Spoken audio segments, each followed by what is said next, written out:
Dito tayo, Yes Kaso, episode 6. Pangalan niya ang isa sa mga nababanggit at nadidiin sa investigasyon tungkol sa mga di umano kinorakot na proyekto ng gobyerno, si Party List Representative Zaldico. Maletang pera. I repeat, maletang pera. Yan ang isiniwalat sa linggong ito ni dating Assistant District Engineer ng DPWH sa Bulacan na si Bryce Hernandez, na di umano dinadala nila sa bahay mismo ni Ako Bicol Party List Representative Zaldico.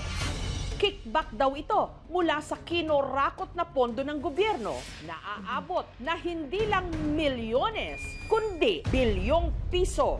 Magkanong pera yung inabot mo doon sa tao ni Kong Saldi na si Paul? Maraming maleta po ng pera yon, Your Honor. Tingin ko po, billion po yon. Bilyon? Opo. Saan nyo sinakay yung bilyon? Sa mga van po, kung di po ako nagkamali, mga 6 o 7 van po yung gamit namin nun. Pitong ba? Pagdadala. Bakit? Ilang maleta ba yung ilang bilyon na yon? Ang laman po ng isang maleta, nasa 50 million po. So ilang maleta lahat-lahat yun? Mahigit po sa 20 maleta, Your Honor. So mga 1 billion po yon, tama po ba? Opo, Your Honor. So yung 20 maleta na yon ay sa penthouse ninyo i-deliver? Sa Yes po. Para makabuo nito, kailangan mo ng 1 milyong piraso ng 1,000 peso bill. Kapag inilatag ito ng magkakahilera na isang layer lang ng 1,000 peso bills, kaya nitong takpan ang 1 ektarya o halos kalahati ng Araneta Coliseum. Samantalang para kitain ang 1 bilyong piso ng isang minimum wage earner sa Maynila na sumasahod ng 695 pesos kada araw, kailangan niyang magtrabaho sa loob ng Ang laki ng basic taon. Isa pa sa mga nakakakulo ng dugo. 695 na pala yung basic. Lahat daw ng mga proyekto ng DPWH sa 1st District ng Bulacan, substandard. Yun Bryce, sinasabi mo lahat ng proyekto ninyo substandard? Opo, Your Honor, kasi lahat po to may obligasyon na kailangan itago. Lahat, as in hindi lang flood control. Opo, Your Honor. Hindi po namimit ko ano po yung eksaktong nasa plano, Your Honor. At hindi lang daw mga politiko ang nakatatanggap ng kickback, pati mga opisyal ng DPWH. Nitong Miyerkules, na-interview ko ang bagong talagang kalihim ng DPWH, si Secretary Vince Dizon. Kasama niya si Baguio City Mayor Benjamin Magalong na na-appoint bilang Special Advisor at Investigator ng ICI o ng Independent Commission for Infrastructure. Secretary, nakakalula ho yung sa Bulacan eh. Kasi sabi ho mismo ni Bryce Hernandez, lahat daw ng proyekto sa Bulacan substandard. At lahat yan may porsyentuhan. Lahat po, Your Honor. Bakit naman ho nagkaganon kaya? Greed, I think ang first step. Kailangan matakot ang mga gumagawa nito o posibleng gumawa nito. Ang problema dito sa nangyari kay Mendoza, Hernandez, Alcantara, wala silang takot eh. Para ipaglantaran mo yung ninakaw mong pera, magkasino ka, mawawalan ka ng 100 milyon, 200 milyon. Ibig sabihin nun, wala kang takot. Nangangamba po kasi ako sa seguridad ng pamilya ko. Kasi umiiyak na ho ngayon si Alcantara. Natatakot na raw ho siya for his family. Ano reaction niya bro doon? Kasalanan naman niya yun eh. Oo. At may free Ginawa niya yun eh. mga assets nitong mga to. Yung mga nagsusurrender po ng luxury cars, etc. Kasama na po yan, yung accounts nila, yung mga kotse nila, iba pa nilang assets, pati ho yung mga real property. Sabi ho ng Pangulo, hindi enough yung makasuhan, makulong. Kailangan maibalik yung pera. Ano mangyayari ho doon sa mga luxury cars? Lahat po yan, ipapa-freeze na po yan ng AMLAC, totaling almost 500 million. Isusubasta ho ba yung mga kotse niyo? Eventually? Eventually po. Itong mga Siyempre. nakang araw, ako po yung nakapag-isip-isip na tumulong na lamang po sa investigasyon na to para po sa bayan.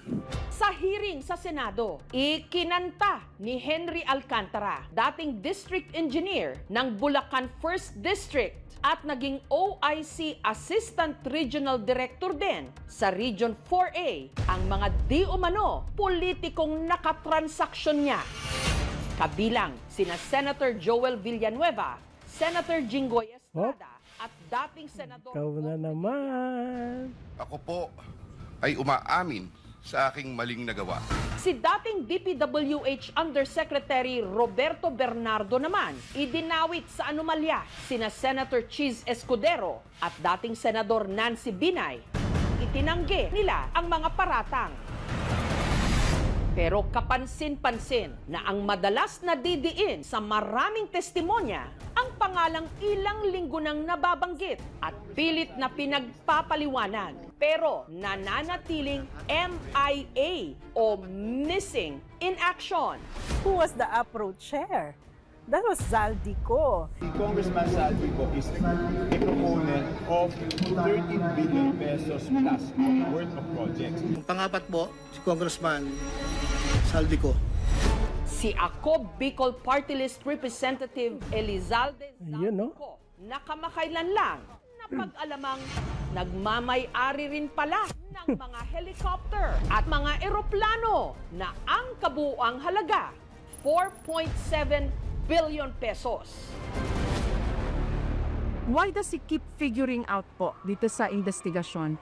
May tisog na ho ba kayong ebidensya against him? Oo naman, meron na. Very consistent yung involvement niya sa katiwalian. Allegedly muna. Oho. Pero mapapatunayan naman niya kasi talagang sa mga nakikita namin, nandun lagi yung kanyang fingerprint. Kaya hintayin na lang natin siguro na mai-file yung case.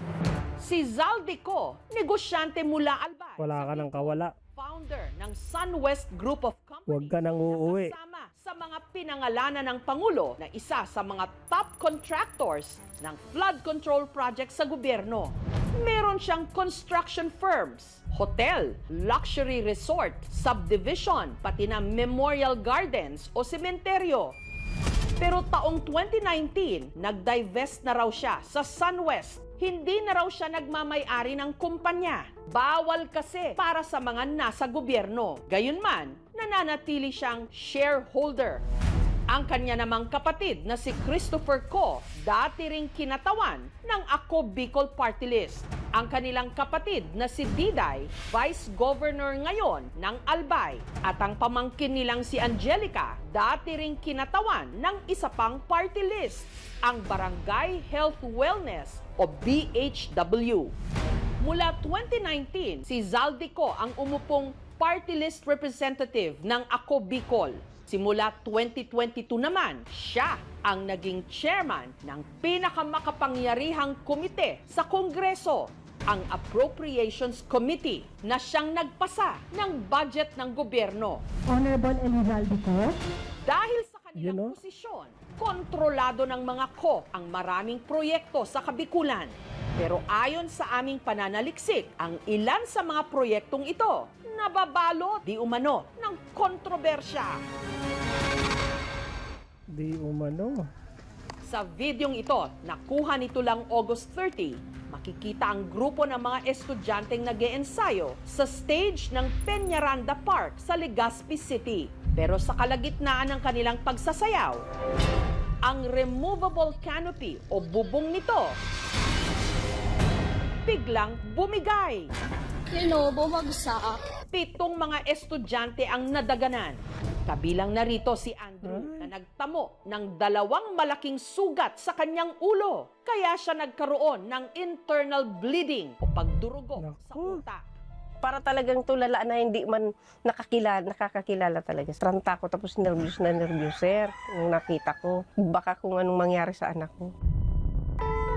Sa awa ng Diyos, Ay, gagaling yan. nabuhay. Last practice na Gagaling po yan. sana namin yun, mga 5 po. Tapos, bigla pong umulan ng malakas, kaya may nag-crack daw po. Bigla na lang po siyang bumagsak. Bumagsak talaga? Hindi na po kami nakapag-react. Wala na po akong naalala. Enero nitong nakarang taon nang sinimulang i-renovate ang Peñaranda Park. Kabilang nga sa ginawa rito ang paglalagay ng retractable canopy bilang bubungan ng stage. Retractable means tanggal-tanggal lang po. If we have event, lalagay natin. After that, aalisin. Nung time na yun po, i-inspectionin. Umulan. Medyo may load ng tubig. Siyempre, hindi makikerry kasi it's a retractable Ang budget na inilaan para rito, Ano daw? Hindi makikerry kasi hindi retractable. Ba't nyo tinanggal?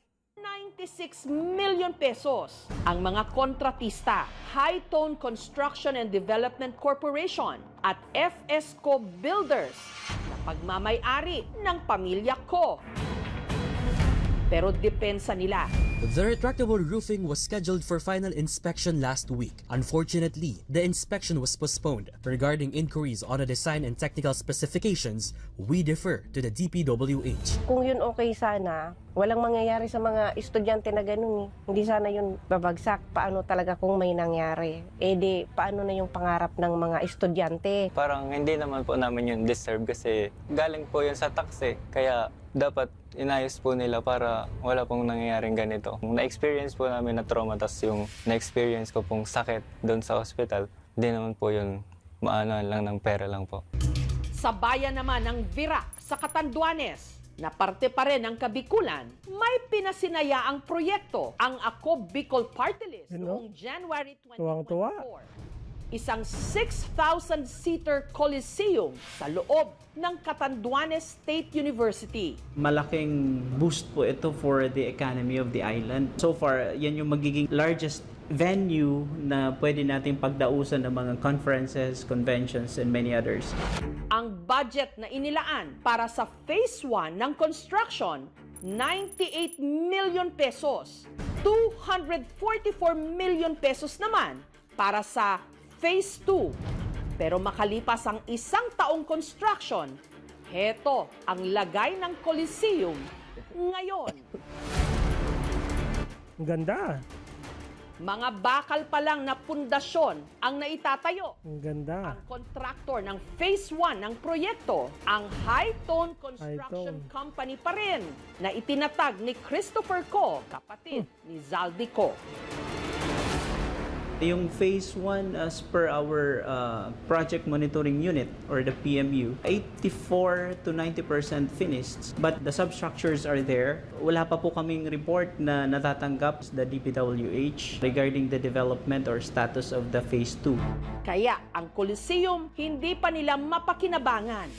Saan ang The phase 2. 84% dyan? Puro poster.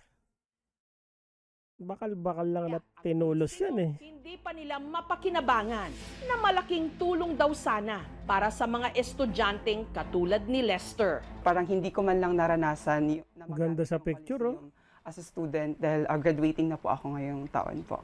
If we are going to look at the timeline way back December 2023, medyo may pagkadili na nga ng konti if we are referring to anong medyo of days. Sila naman yung DPWH region ang nag-i-implement nito. Medyo nahihirapan kami na medyo inaabot pa ng say weeks bago kami medyo pa eh, no? Response from our counterpart which is the DPWH. Hiningan namin ng pahayag ang DPWH Region 5 pero hindi sila tumugon. Kung ano yung budget na inallocate, dapat gamitin natin yung pondo sa tama. Mula sa Engrandeng Coliseum na hindi matapos-tapos, sa simpleng kalsada naman sa isang barangay, parehong proyekto, parehong tilap iniwan sa alanganin. Dito sa barangay Kabasan, sa bayan ng Bakakay sa Albay, may inilaang 100 million pesos na budget para sa paggawa ng konkretong kalsada na may habang halos 2 kilometro. Sa record ng DPWH, completed na ang status nito. Noon pang completed na pala eh. Pero sa pagbisita ng aming team sa barangay, ito ang kanilang nadatnan. Anak ng chucha. Kalsadang hindi natapos. Tila pinatag lang at binuhusan ng graba. Kaya naman ang pagdaan dito, Nako. kalbaryo.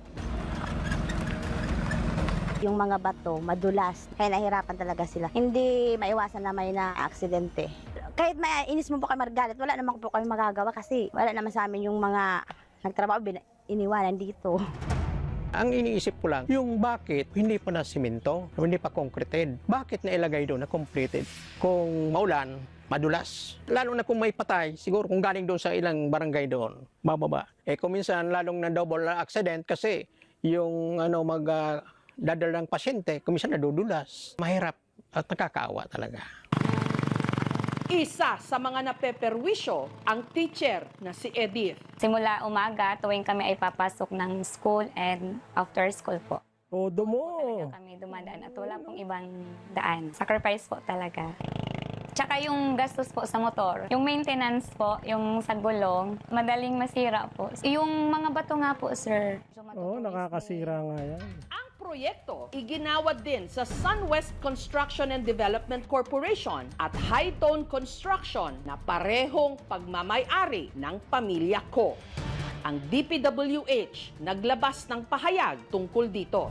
It must be emphasized that this is phase 1 of the undertaking. The scope of work covered is limited to road opening and protective structures. The road concreting is programmed to be funded in the succeeding years.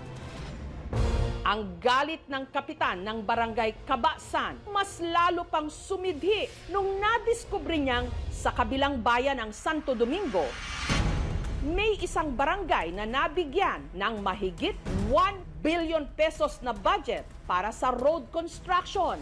Gayong 1,000 lang ang bilang ng mga residente doon. Ito ang barangay Alimsog. It's a fishing village in Santo Domingo with around 276 families. And maglalagay ka doon ng 750 million na road. So nakakapagtaka, saan papunta yung road na yon? Pag-abot po dyan sa budget o kaya amount po ng mga project. Ang gagaling, no? Knowledge. Sa aming pananaliksik, isa lang ang road construction project na nakalaan para sa Barangay Alimsog sa 2024 NEP o National Expenditure Program. Ang budget na ibinigay daw para sa Barangay Alimsog, 5 million pesos. Pero pagdating sa GAA, ang iisang proyekto para sa barangay na ito, naging 6. At ang naunang 5 million pesos lang na inilaan, naging 1.1 billion pesos.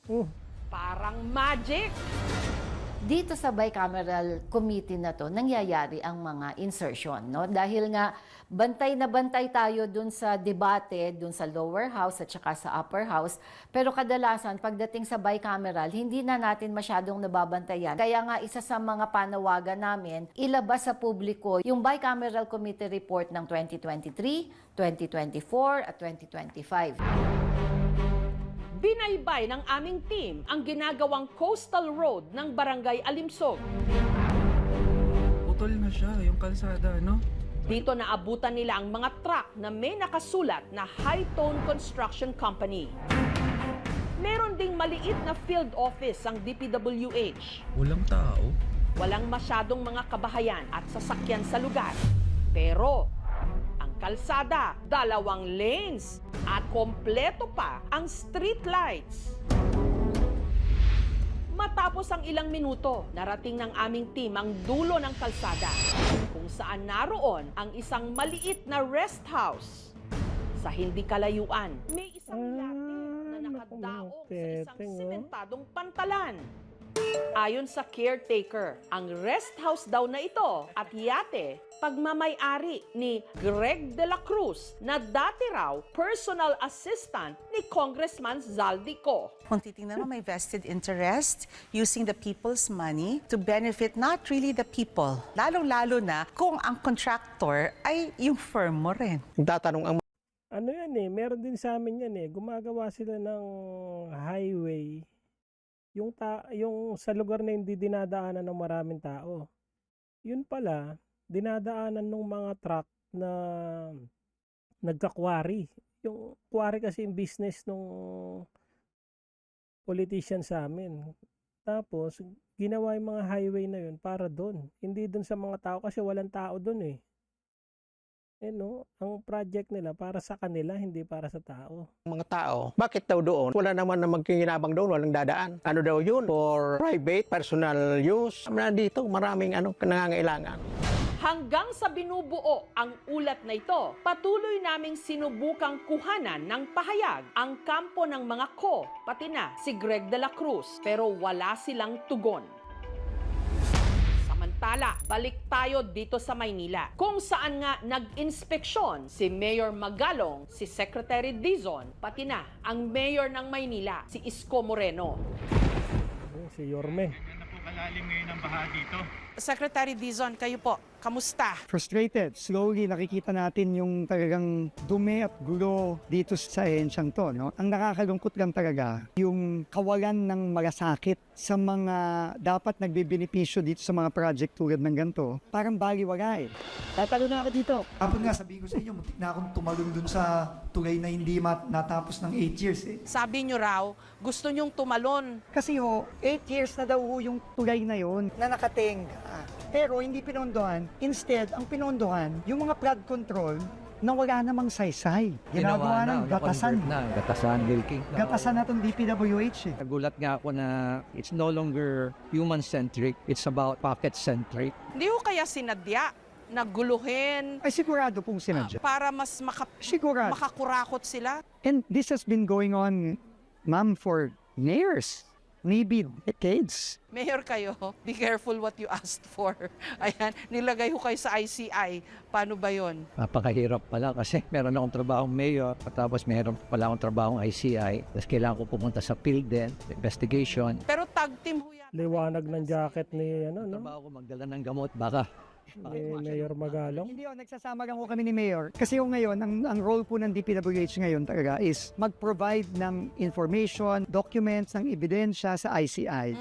Ang mahirap na trabaho ni SecBins is involved siya sa fraud audit. Kailangan din niya siguraduhin na yung mga infrastructure projects tuloy-tuloy. At ang masama pa, hindi niya alam kung sino bang pagkakatiwalaan niya. Ang importante dito, malaman natin, mapanagot natin, maayos natin, and then yung mga importanteng proyekto, roads, bridges, classrooms. Yes. Kailangan maayos natin. So para ho kayong evidence gatherers, ganun po ba?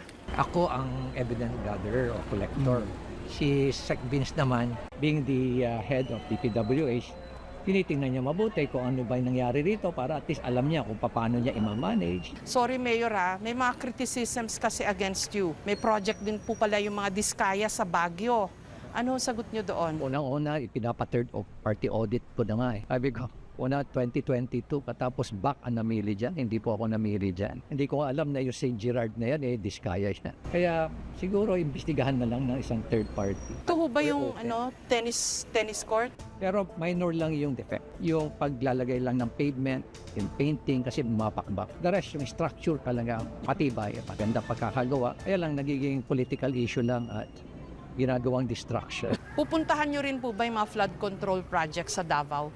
Na malaki rin daw po nakuha nilang pondo. Napunta po kami. So no colors din po itong inyong investigasyon? Lahat.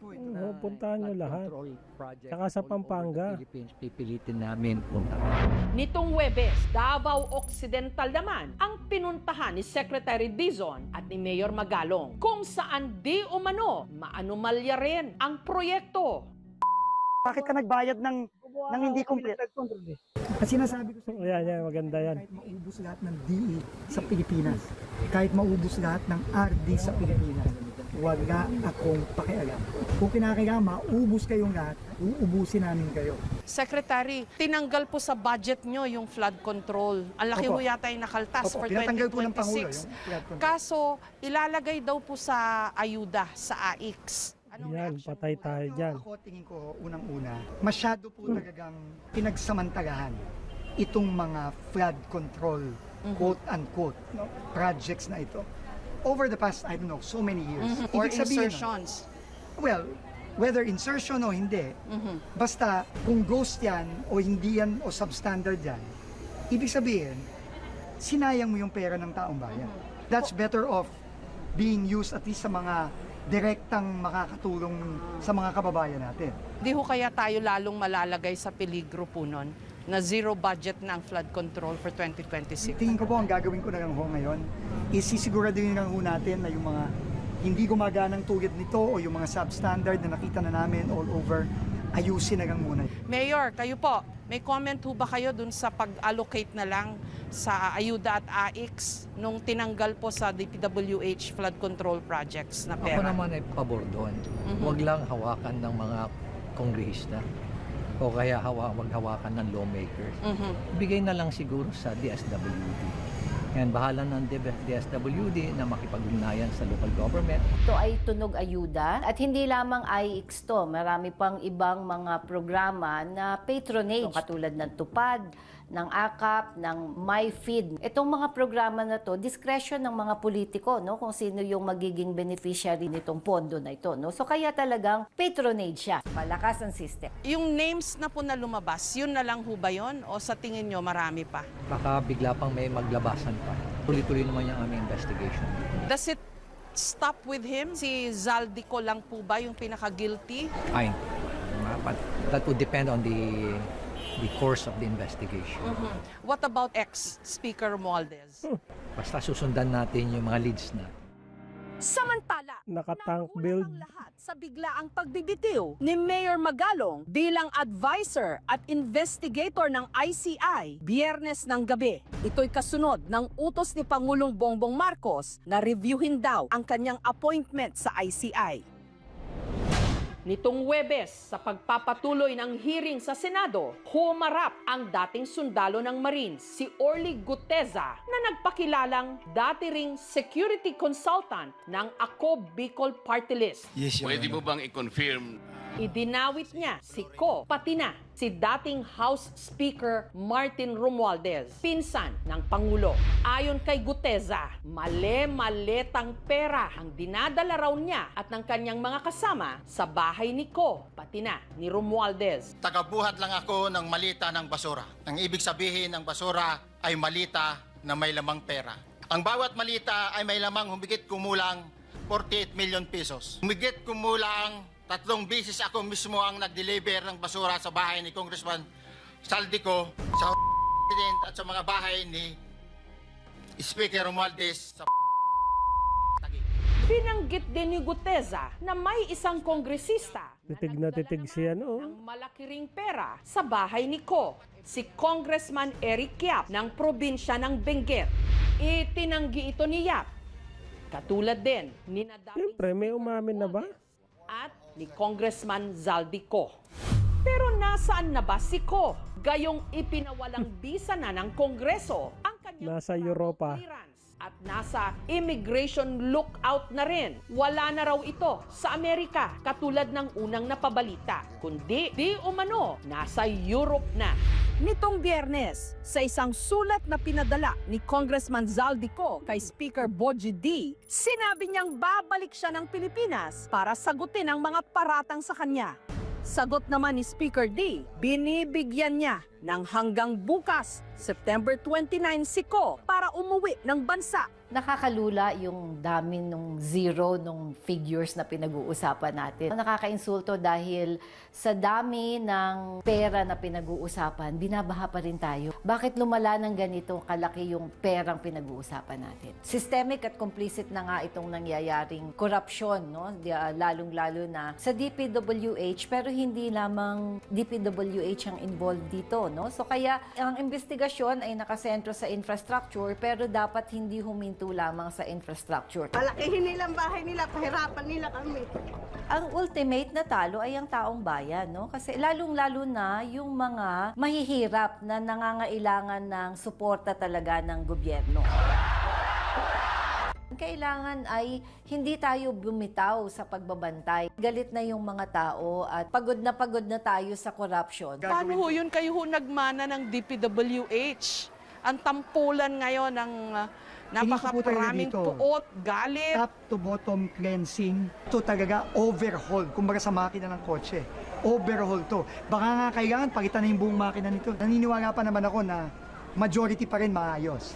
Mula sa limpak-limpak na pera sa mesa sa male-maletang pera na tinawag nilang basura. Tunay ngang may pera sa basura. Kinurakot nga lang. Grabe, dangkal-dangkal. Thank you for watching, mga kapuso. Hop. Kung